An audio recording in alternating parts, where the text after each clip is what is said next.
Commence primary ignition. Welcome to Unlimited Power. My name is D-Rod, and today we're going to go through tales of the Seattle Planetary Qualifier that took place in the northern Seattle area at Zulus Game Cafe this past weekend on January 25th. Now, unfortunately, I did miss this event, but I'm really glad that a local Portland player, Rob, actually took the event and got first place. Really proud of him. Happy to have him on this channel again, as he's been here before, talking about his 1K win that he had in the Portland area. So, you know, and running into Rob at a lot of Portland events and playing against him and doing practice, he is such a great player, very talented when it comes down to looking at decks and strategizing. And he's so helpful as well. There's been a lot of times Rob just walks me through some of these play lines and I'm just blown away that I missed it. So I'm really excited to talk to Rob here about his time at this at the Planetary Qualifier over at Zulus, as well as just to look at the deck here. So he took Django Red.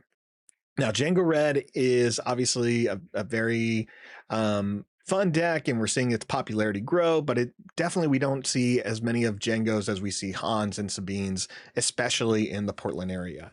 So I was really glad that Rob took this deck. I'm a big fan of it. It doesn't use that many legendaries. Yes, it does have about a few of them, but it doesn't use really that many. So I would say this is a very good not budget deck, but a very good entry level deck. It has a lot of interactions here. We see a lot of on play effects or on death effects. Almost every card is going to get you some value and put you ahead just a little bit. A triple dark raid in here can really accelerate some stuff. And when you look at his sideboard, you can kind of tell Rob is pretty prepared for a variety of instances in the current meta. So great deck here. Django obviously is going to allow damage to exhaust your opponent's units. So you're really in control for a deck that is a lot of yellow and red. Very in control. So I really like this style. Excited to talk to Rob and pick his brain a little bit about how the event went and hear a little bit more. So let's go ahead and get to it. Yeah, Rob Briggs, everyone. Right, Rob, thanks so much for coming back to the channel. Happy to have you here. Very excited to just talk to you and celebrate your recent win over in the Planetary Qualifier over at Zulus Games Cafe in northern Seattle. Yeah, like already impressed with the deck. Just looking at it, really loved everything in there. Yeah, let's just get to it. So I've sent you a couple of questions, and we're just gonna dive right in here. But as you know, that seems to work. But what were some of the reasons why you wanted to run with Django Aggression? Yeah, thanks for having me again, David. It's great to be able to do this and talk with you about some more Star Wars. Django Tarkentown is one of, I think, a handful of decks in this format that I think you can select that has no truly bad matchups, maybe no free wins, as it were, like no terribly great matchups. I think your best meta matchup is probably like Cat Tarkentown, or something like that. But in this meta, I think right now, if you're selecting the deck for a weekend in a competitive event, you are basically choosing between this handful of decks that are like running like 45 to 55 splits across the board, or you're choosing to take a much sharper angle into the metagame. So I think we've seen that a couple weekends in a row on the East Coast with like this Han Green deck that one of the Bothan Network guys is piloting, that is meant to just cream Han Yellow. So you can take either of those two approaches. I think either of those two approaches are completely valid. I went with kind of this Django deck that I've been playing and practicing and working on, and I think I had gotten to a place where I knew the lines really, really well, and confidence going into a tournament like this is really important. And preparation, particularly in this meta game where the lines and sequences, and understanding the permutations of those sequences is so much more important to your success than the deck list itself, regardless of what you're playing. So Django eventually just kind of became that deck for me. It was not an easy choice. as I'm sure we'll get into lately. But yeah, it was an effective one for this tournament, certainly.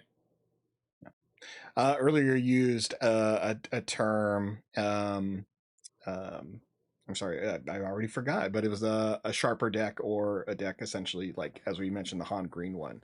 Um, will you explain that term for a lot of people who haven't really heard one of those things is using the Han Green deck as an example and how it squashes the Han Yellow? Yeah, I think that it's kind of a gamble in a sense, that you are going to anticipate a certain percentage of decks in the room on the given day. And not only are you going to anticipate those that percentage of decks or that popularity of deck, you're also anticipating that that popularity of that deck is going to be X successful. Like it's going to rise to the top tables throughout the day. So Mm-hmm. when the games become more and more significant, you're playing for higher stakes, and you're getting in your winning ends, your top. It's just like this is what you're going to line up into. Um, Once you get through like the variants of the early rounds, where you could be playing any manner of brew, if you manage to escape that unscathed, then your deck emerges and it's ready to just crush everything that like you expected to face at the top tables. The risk and there's a risk inherent in whichever deck you select, in my opinion, but it is more risky in the early rounds with like one of these sharper decks because you might be more susceptible to a one-off thing. Or I think in Ian slash Lego Pizza's example, I think he said that like he didn't want to face Sabine, but he just wasn't expecting anybody to show up with Sabine. So if you don't get paired against like one of the three people in the room on Sabine in the first few rounds, then you're in great shape. But if you do, then your tournament takes a different direction, perhaps. So that's I think that's kind of the balance. I've generally always kind of stuck with like the more 50-50 into a broader field and kind of trusted my preparation. But again, I think either one is valid. Yeah, totally. No, thanks for breaking that down again. I know a lot of people haven't heard that, or and people have probably even considered that when they think about going these PQs of like, I just need a deck that can beat Sabine Green. And it's like that's great, but can it hold its own against a variety of other stuff? And you've said that a lot of everyone takes the risk when they go in because you can usually plan for majority of what you'll see in a top eight, but you don't know what you're going to see on the way there. And some things sometimes people can just surprise you with something, right? So that's great. Um, but after the release of Twilight, did you think this was the deck you were going to play? Like you've played a lot of yellow, and we've talked about that before on the channel. And obviously, there's a lot of great cards in yellow that are still stayed on top. But do you think you were going to go with Django, especially Django Red, when we walked into the set? No, it was kind of. I think if you're a competitive player, it's kind of a tumultuous spoiler season. Because for a large part of it, I think we were all analyzing every card with the thought of, well, okay, how does this affect the Boba Green matchup? Does this Mm-hmm. card beat Boba Green? And a lot of them didn't. I think we've seen Perilous Position see a lot of play, and I think that was the one everybody kind of highlighted early of like, oh, hey, this taps down Jenga leader or Boba leader on flip. Um, Yeah. so that's great. And then um, now there are two of them get released, and there's a lot of excitement around that card. And then Cad Bane unit gets released, and there's a lot of excitement around those units, and it's pretty quick to understand that like, hey, both of those can be played in Boba Green. So oh god, here we go again. And then Boba gets banded, like so now everything is thrown up in the air. Um, Initially, when Boba was banned, I think the common thought across the board was that Han Yellow was just going to take over the game. Mm. Because that was kind of, Boba Green is kind of the only list keeping it down. Um, and then these Tarkin Town ping decks kind of emerged. I mean, the Boba Red shell from set two kind of naturally migrated over to the Django Tarkin Town shell, which I think would have naturally happened anyway, regardless of whether or not the Boba ban happens or not. And this deck seems to be effective at like the earlier iterations of Hanyo. So now we're thinking like, oh, Hanyelo is a dead list. And it's this Tarkin Town ping deck supremacy. all these Target Town ping decks have a great matchup into Sabine. So now Sabine a dead list. Mm. This is why we should not be so reactionary in the first few weeks of meta, by the way, because both of those things are not true. Uh, Yeah, right. Yeah. but then, yeah, the KTOD guys, I think, had like the first like publicly available result with the Django Tarkentown deck, both like in a showdown and then SCG Atlanta. So that was kind of like the first big pillar of the format, right? Um, I built the deck, but I usually always like to have like the central pillar of the format built and on hand just to play it like in between rounds at a local just to get like good games in Mhm. while we're working on brews and stuff.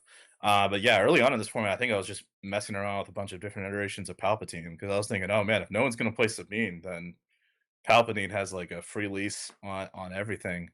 Um, and then yeah, I mean Han Yellow came back and Han Yellow became the deck to beat, and I had never jumped on Han Yellow. I didn't feel comfortable switching to it and learning all its lines, but I had been playing Django off and on, and um, I felt okay about it. I was getting results with it, but the games never felt super comfortable or super great.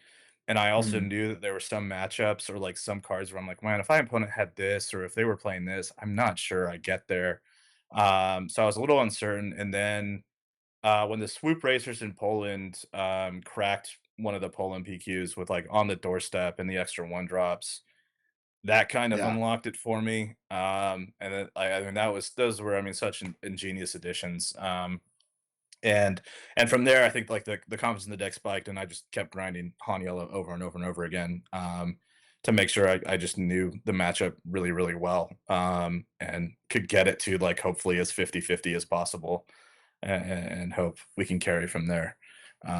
So yeah, that was my journey to Jago Target Town this set. Yeah, I mean, but that's the kind of stuff that I think it's a lot of people don't consider a lot of those type of aspects of like how do you practice and how do you get better. Some people would say, well, leave it to, well, if I'm just going to my locals, that's enough. But I really appreciate you offering a little bit more there and telling us a little more about that. Like bringing the deck and playing it in between rounds, helps you learn stuff. And kind of you're saying like, the Han deck is one of the tougher matches. And all you can do is like, well, if I prep and I'm looking to get that 50-50 win rate against it, that's great. And I think a lot of people miss that. Um, so I really appreciate you sharing a lot of those insights. I know that's one of the things we talked about already. We kind of already answered the next question about what did testing look like, but was there anything else? You've already mentioned some of those great cards that really made the deck jump ahead, like the droid deployments. Um, like I'm with you when I saw that card making its way in decks like this, I was just like, yeah, like that's why wouldn't I want that? That's a perfect card for this style of deck. Um, but yeah, were there any other things that you caught yourself? Just any other synergies that while you were testing that you found were exciting or really keeping the deck? I don't know, helping you feel good about it, and anything that you personally caught yourself. Yeah, for sure. I think um, one of the things I found was just how good Heavy Persuader Tank was in the Han Yellow matchup Mm, to where I wanted to in the deck to increase my chances. I think like in like the more traditional versions of the list had always been kind of just a one of. yeah. And for good reason. I mean, it's a 7 cost thing. You have to exploit it. But I mean, there were several outcome, several turns and like board states I would encounter against Han Yellow in testing where we'd have to hit a persuader tank and exploit like a P-38 or something to tap down two things, and to do so swung the matchup, and it was like, okay, if this is my win condition, 30-40% of the time, I need to have more access to it in the deck. Yeah. Um, Yeah. so I think that, you know, when that became, okay, this is not conditional anymore. I need to have 2 copies of this. Okay, what gets cut? Um, you know, figuring out how many one drops I wanted to play. I know the swoop racers, I think they played 14 this past weekend and won. Um, over like the 8 that I think I'm playing. And I think a lot of the Mhm. lists are playing. So I think that like that's also flexible as well. I was on 9, which I think was the initial Swoop Wishes list for a while, and then lost a match against Cad Tarkentown. And one of the reasons I felt like I lost it was because I couldn't mulligan into enough hands with a playable 2-drop against them in Yeah. their like opening Bazine lines.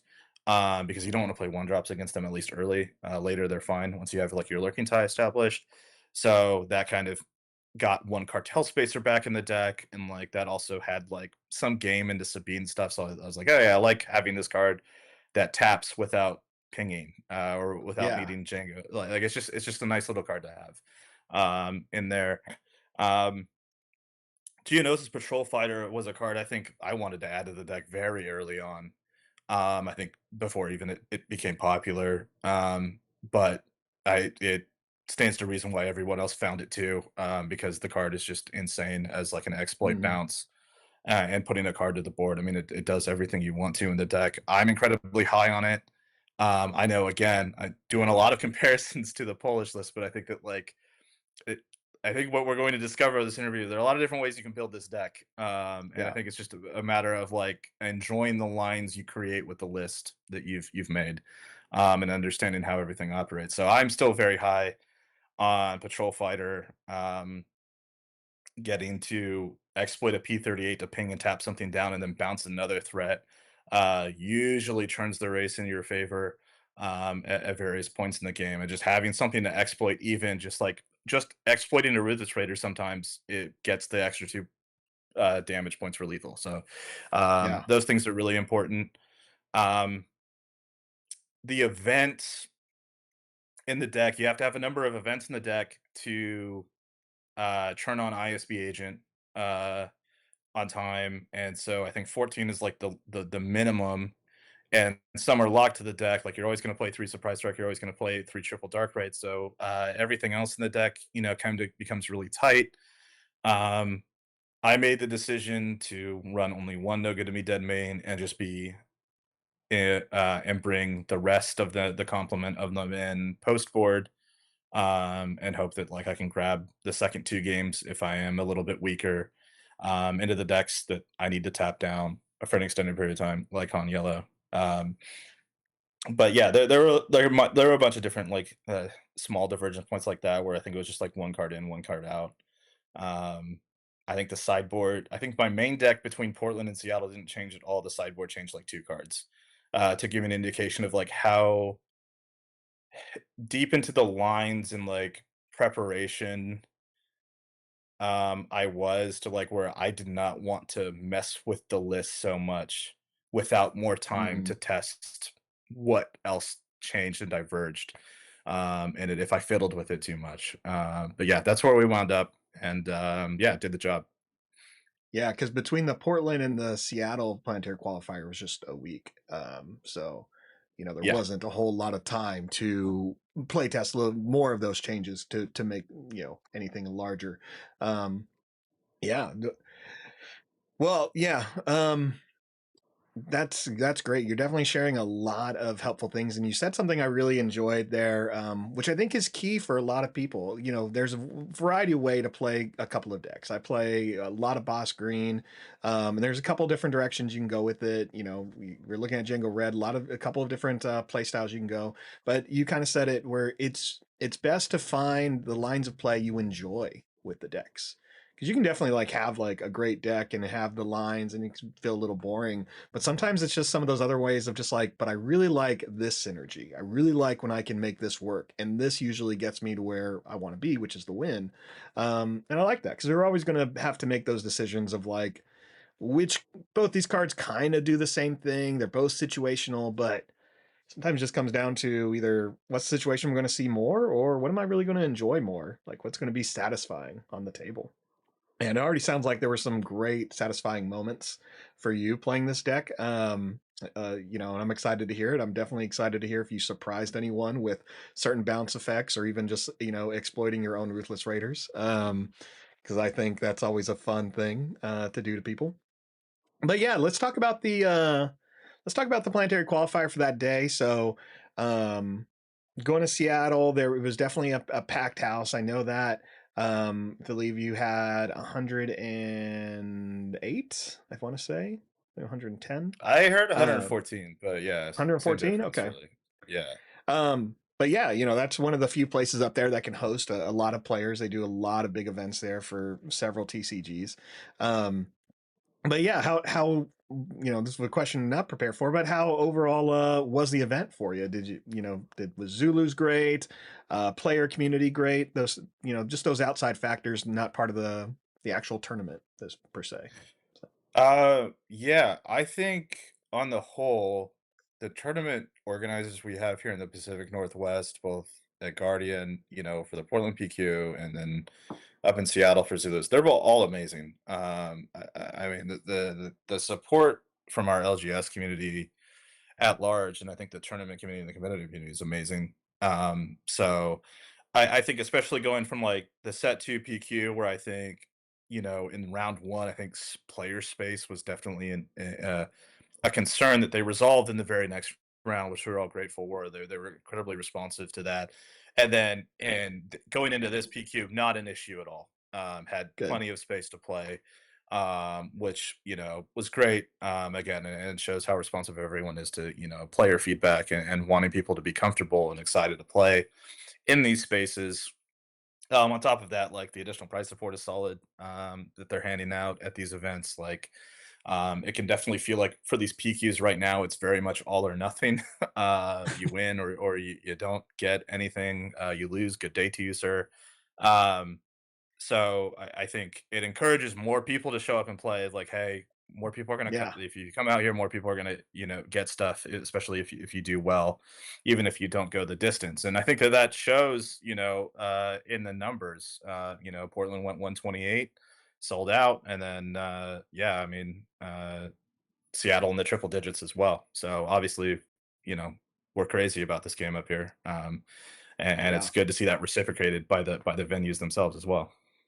Yeah, and you're right. The price support has been great. Really, especially as we're about to look at, how your deck performed going 5-2. 5-2 is it's a number that's going to make people nervous, and but it's nice where it's like it's not all or nothing. If I didn't make top eight, which I've been 5-2 and not made top eight, that I still walked away with some great prizes, whether they're mats and credit or packs, anything like that. And that obviously that's exciting. Of course, everyone would love to win something bigger, but just the fact that stores are taking that time to consider that of like, hey, let's do more than just organized play materials. We can do a little bit more, and players willing to pay for that kind of event. And to say you're right, there's so many stores here doing that right, and they understand that people want to play, they want to, and they'll pay for like a great experience. And if you provide a great experience with awesome staff and friendly people in a good community, like of course, we're going to keep coming back. So I'm always excited for the next big events here in the city, and as we approach, obviously, pre-release. So, and a couple of store Absolutely. showdowns. So, Yeah. well, going 5-2, obviously a little nervous there, but how do you feel like your deck performed in those preliminary rounds? Walk us through kind of your feelings there, and you were probably, it sounds like, also going 5-2. Maybe no one dropped on you either. So, It felt that way. I remember talking to my round 2 opponent, before playing my winning in round 7, and they were playing to go 5-2, basically. So they, had rebounded from that, like, early loss as well, and were having a really good tournament. And, at the end of that round 2 matchup, we were kind of both commiserating. I mean, they had just kind of a pretty terrible mulligan and, like, run out both games. Like, I have played enough Kira to know that, like, hey, like, if you don't get to ramp ever, yeah, the deck feels so different. Or if you yeah, and you just don't get to hit into your late game threats or, like, draw overwhelming barrage on time, it's just like, yeah, wow, my deck is not really doing anything. So totally understood that, but, again, I think for them to bounce back, that was great. Um, the deck itself on my end, I think if I had to use one word, it was mischievous, particularly through the early rounds. The permutations and, like, the opening hands I had to resolve were just not fun. uh At the same time, especially in the early rounds, I think I would eventually top deck something great, um, to kind of, like, put the final seal on the game. I think game 2, having Emperor Palpatine to hit the resolved Snoke on the 8 resource turn Ooh, just was like I was like, "Okay, I think I'm winning this game now." I mean, that's just kind of the play that kinda feels like you've done it. yeah. But outside of that, yeah, I felt like the deck was being uncooperative, wasn't really drawing triple dark raid, didn't know if I had Ruthless Raiders in the deck at all. I thought I had maybe not sleeved them because I hadn't seen them at all. But I was still getting there. So like there was this weird feeling where I'm like, well, the deck's being kind of annoying and kind of a jerk. But I'm playing really well, I think. If I'm converting all of these games. Yeah. And so yeah, I mean to the lunch break, I was 3-0 and 6-0 in games. So yeah, I hadn't dropped a game yet. So that felt really good. And then in the later rounds, dropped a tough one to Quinlan Blue where, um, and both losses, both the Quinlan Blue and then the Cure ECL in the final rounds. There were definitely like points of reflection on like the last turn of the game, essentially, where I'm like, I could have taken a different approach here. Mm, And it was probably correct to do so. And it was just kind of like reflecting, like, okay, why didn't I see this line in the moment? Why did I feel like I had to gamble and do something else instead? And just trying to, kind of learn from that because outside of those two, moments, I was playing so well. And in rounds 5 and 6, and then in the top 8, the deck was just crazy good. I mean, just incredible. Very fortunate with the draws. Um, throughout. And so I think that like that kind of simplified things from there. So yeah, it was a very weird feeling being 5-2 at that point because the 5 wins felt amazing. But the 2 losses felt especially crushing because I felt like I had thrown away something I could have won mm, there. So at the end of Swiss, I did not think I was making top 8. I was like, okay, this was top 12. Um, Man, 2 mistakes really kinda just tore the day away, yeah. from me, and so, kinda chewed on those decisions for a minute, but then I had a friend playing for top 8, so I went and sat down and watched the rest of his match to see how that went, um, and then the standings came out, and I stuck in as the 8th seed as the load X2, so, yeah, pretty rapid, change, in mindset, I was bet. Yeah. No, and that's always hard because you're in that, in between rounds, you're analyzing, you're thinking about, okay, well, you kind of like said, like, I could have done, could have approached this differently, probably could have got the win. And it sounds like you kind of already had that, almost like a slight disconnect when it was just like, all right, the rounds are over. I'm going to go watch my friend. Let's see how they do. Maybe they'll make it. Um, were you still, do you feel like you were disconnected fully? Were you still kind of like, trying to stay in the mood, you know what I mean? Trying to stay in the zone. I think at that point I'd compartmentalized it because I had a 3-hour drive home where I could, air it out, Yeah. with my buddy on the way home. I also felt bad because in rounds 5 and 6, I had been paired against friends. And Mm, so I had basically eliminated them from contention. And so to not win my win in end and like control my own destiny in the last round, I was just like, okay, well, that wasn't really worth it. I just wasted, everybody's, opportunity here. yeah. In the run up. So I think that like yeah, there was a little frustration there, just because like hey, I drove all the way up here to not play the people from my local, and then we get paired in for some pretty consequential late rounds where I unfortunately had to dream crush 2 people. So yeah, there are a lot of feelings, but most of it was just like, okay, I gotta drive home to figure this out. One of the things that became readily apparent too with Kiri, who was about to make top 8 on Django Green, was that there were going to be 2 other Django Tarkentown decks in top 8 as well. So it's like, okay, well, Kiri now may actually have to play my deck. So I need to give him the rundown on how to beat me, basically, to prepare him for top 8, right? Uh, yeah, just try to get in that mindset and be supportive, and then yeah, we'll deal with the other stuff down the line. Yeah, so you've already given us a lot of your thoughts going into top 8. Now, um, walking in there, we knew Kiri was going to make it in there. Were there any other players that you saw throughout the day? Anything that was a little intimidating, or did you, yeah, your deck did super well in it and just had all the answers going into top or once you were in top eight. But did you feel like it was going to be that successful, knowing you were starting in the bottom seed? Looking at the spread of decks, I felt like I had winning chances against everything. Um, Again, you're looking at like two potential mirrors, so those could go any which way. As far as mirror, especially like the Django Target Town mirror, which is I think seems so far in my limited exploration of it, pretty volatile. Um, it's sometimes list dependent, um, but certainly draw dependent. The player that beat me on Curious CL in the final round is an incredibly gifted player. So I knew that like I think the bracket lined up to where I would potentially play him again in the semis if we both won our matches.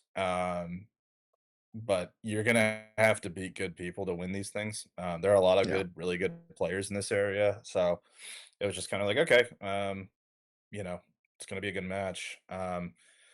Wound up not having to play him in the semifinal, unfortunately. So, um, the one of the curious things to note was that the three of us on Django Tarkentown who top aided in Seattle also top aided in Portland. So, there was some kinship there. I feel like Yeah. we all kind of just met each other, but I think there was some kinship there of like, hey, yeah, this deck is good, right? Seems seems like we're onto Yeah. something.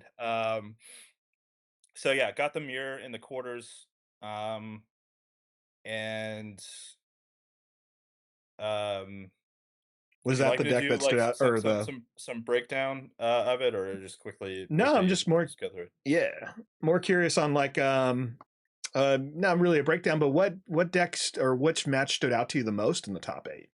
Which one would like which one do you want to talk about the most? It was either the most exciting or just, yeah, which one would you like to share with us that you enjoyed? I think the match that had the most attention from me was actually the opposing semifinal game. Not one I was playing in. The semifinal matchup between me and my Tucker, the Vader ECL opponent, we ended pretty quickly. So I was waiting to see if I was going to face someone on Sabine ECL, which I think is kind of a coin flip matchup, um, and then or Han Yellow. The player on Han Yellow, it's important to note, had won the Seattle PQ last set, which meant that if he won this match, regardless of the final result, the finals result, the PQ buy would pass down to me. So I knew Mhm. this going in. Yeah. So I am sitting there watching, and I have like this angle where I can see every draw from the Han Yellow player, can see their hand and how they're playing their hand. And I have never been so happy in my life to see Han Yellow draw two Cunnings. like uh to seal the deal. So yeah, I think that was the matchup that had my like that I probably remember the most because I was kind of playing it in my head behind them. I'm like, okay, I think you should do this and then this, and I think this wins the game. Uh so that one uh was funny. I think for me, I don't know if any lines really stood out that much in the top eight. Kind of a weird one where again, like I said, the deck was just drawing so well. I mean, I drew all 3 P-38 starfighters in game 1 against Han Yellow in the final, Oh my god. which is such an abnormality. Like, Yeah. it's like, what do you say? Like, what do you take away from that game? It's just, there's not much to say, and I'm like, "Oh, yeah, this card's really good." And there were things like that. I think I drew 2 in game 2 as well, you Oof. know? So that felt good. I mean, I think that like one of the things that stood out to me was that this is my 10th hour of playing the game on the day. Up since 5, still felt really good mentally, and Mm. physically playing that game. Felt comfortable and confident in the preparation leading up to that. I think that like that validation, I think I'm gonna take away the most from that tournament is like, oh hey, Yeah. like the preparation I've been doing it is working. And I think that like Hmm. sometimes you do have those doubts about like, hey, am like the way I'm practicing this game or thinking about this game, is it good? Is it worthwhile? Is it a good expenditure of my free time? Um, so I think that, getting that validation, and obviously I was extremely fortunate with the draws in that game, but still, um, knowing that like, okay, no, I know what I'm doing here, and I feel like I belong here. And Yeah. I think that like that sentiment, I think, is what stands out, and I think I'll take away from top eight. Maybe not necessarily a game decision or anything like that, but I think that overall feeling is what's going to carry over in the next events. Yeah, I'm really glad you got that. That you were able to experience a lot of that validation in that moment. I think that's what a lot of players, especially people trying to be competitive in the game or going to competitive events, always have to make that decision of, is this fun? Is this worth my time? And I'm really glad that is for you because you're so successful, and I think you bring a lot to the game. You bring a lot to the Portland community. And I don't know if you know this, but I've just enjoyed hearing everything you said because it's like that's what makes this so fun. And it's clear you're enjoying the game, which is great. So I'm really glad that like those are some of those realizations for you, and as well as just like the practice is paying off, and you notice that of like, hey, after like 10 hours you're still in it, you're still focusing, you're still excited, you're still having fun. Like, that's not stuff that comes naturally for people. That's after time and putting in the work, and knowing how you would go to an event and be like, cool, we just did 4 hours of a tournament, but I want to get more reps in, let's keep going, because that Right. stuff pays off in the long run.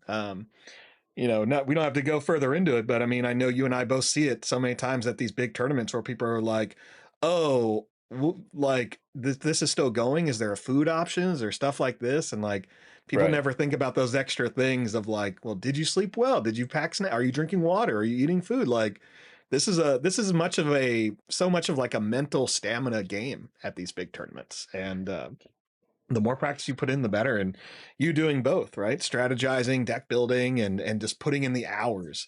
Um, and here's your reward, which is great. So well deserved for sure. Thank you. Yeah. Um, Appreciate it. and then it kind of goes into these last couple questions here. Um, Obviously, you're enjoying the game. Is there anything else specifically you've been enjoying about a lot of these more competitive SWU events, especially now that you have the buy to go to, Worlds? I think it builds off something that like I think you just really kind of said nicely, David, and that like a lot of people here are excited to play just a great game for a long period of time. I think Alex, one of my testing teammates, and buddy, we drove up together. I think multiple times throughout the day, kept saying to each other, "Hey, this game is kind of great. Uh, it's just a lot of fun to play." And I think that is indicative of the way I think players have been treating each other and um, have been dealing with like the outcome of even like the matches in these competitive events where the sportsmanship is very positive. Everyone is very gracious and accepting and welcoming of one another. And that's not necessarily guaranteed in a competitive card game environment or any tabletop environment. I think you and I have both found. Yeah. So I think to see that level of camaraderie this early, and just like mutual excitement for everybody like doing well, and playing well, and getting excited about some of the things that you can get away with and do in the sequencing of this game. Maybe it's because we know that like Star Wars card games often aren't around for a very long time, so we're just trying to live it up while we can. But hopefully, this one Every can stick time. around. Yeah, this one Every can time. stick around a little while, if it please. But I think that's the thing the most. I get to meet. I have met so far all of these PQs like new people that I've just like loved talking to, and picking their brain about the game and how it works and what they're so excited about. So, yeah, long may it continue. Really. Yeah. Is there anything you want to see this year? So we've played a lot of FFG games, a lot of Star Wars games, and we're approaching 2025. Jump to Lightspeed about to come out. Worlds is set. We know we're getting more PQs and sector and regional type events. Is there anything you're hoping to see this next second year of Star Wars Unlimited? I think in general, I would say just fulfilling the promises they've made to us. Um, and it's not like I don't think they won't, or anything like that, but I think that they have promised a lot of really nice things. The sectors and regionals actually existing is great news for all of us, Mhm. especially with a more competitive bend into this game. Seeing a point system being implemented into season one so that more players can get rewarded for just consistently strong play instead of just having to spike one of these events, do one of these PQs, Yeah. to get recognized and rewarded, right? So I think like those avenues look good. I know that they're listening about prize support and it seems to be getting better. It is still not on the level relative to other card games. Buddy of mine is about to compete in the Fab calling this weekend, and looking at the notes for those events makes me a little envious. There's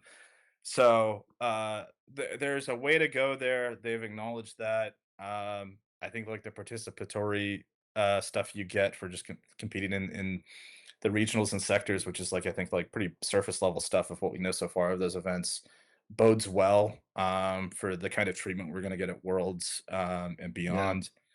Um, I think like from an organized place perspective, I think yeah, I think mostly just fulfilling the promises that they've made to the community so far, and continuing to be receptive and building upon the clear excitement, especially on the competitive side of the game that we all have for it. On like a mechanics level, um, I think so far it looks like Jump to Lightspeed is going to crank up the speed and complexity of this game, which I'm all for. I think there are going to be a lot of new playable cards, which I think was kind of missing from Twilight of the Republic, which kind of disappointed Mhm. us a little bit. But yeah, I mean, so far the spoilers have been bonkers, so that bodes well. Um, I'm really hoping to see the limited environment like draft and sealed entered competitive organized play. I would love to see an alternative way to be competitive in this game outside of constructed. I think for that to happen, we need a limited environment in one of these sets that doesn't feel like it's solved within the first couple weeks of playing it. Um, I say this like it's easy to design something like that. It's absolutely not. I think the designers are doing a hell of a job, particularly with like the flavor of the cards. And I think that like my interest in seeing more limited events at a higher level comes from since the flavor and design of these a lot of these cards are so good, I wanna see more of them being played, Yeah. at a Yeah. high level, instead of locked away to, like, the 10 to 20% that get played at the constructed level. Um, so, I think those things would all, be amazing, to see later this year, and, they're already off to a good start, so we'll see if they can what else they can deliver in that time. Yeah, yeah, the cards are looking amazing. The, extra stuff we're learning about organized play for the years looking good. And just even the surprise of extra accessories, and there's just so much more news coming out. Um, I'm hearing rumors of some stuff and everything just sounds so good. So I'm with you, excited and just hopefully, yeah, they just keep their commitment and we've seen them do a lot of things. They've done some things well. They've done some things they can improve on, but I'm really hoping they just keep putting their best foot forward with this game. And luckily, this is definitely one of their big ones. So I'm hoping they just keep giving it its attention. But Rob, you are always great. Always love having you on. When we get to interact at events, whether it's a practice or a simple thing, or even one of these large scale ones, I always enjoy my time and excited to kind of see where you are in the event. But hey, man, I again appreciate you. Thank you so much for coming on, sharing some of your insights, some of your play strategies, what you enjoy about this game. Like I said, your passion is contagious, and I'm so glad. Here we are about to finish the first year of Star Wars Unlimited, and here you are. still here. You're not using a Star Yeah. Wars Unlimited mat, but maybe May after Jump to maybe Lightspeed, this one. you'll, Yeah, maybe yeah. I think I earned one. Yeah, that is maybe worth using now. Yeah. For sure. No, Dave, it's always a pleasure talking to you, whether here on your channel or at an event as well. I can't believe it's been a year already, or near enough. But time is fast when you're having fun. So, yeah, looking forward to keeping it going. Awesome, man. Thank you so much.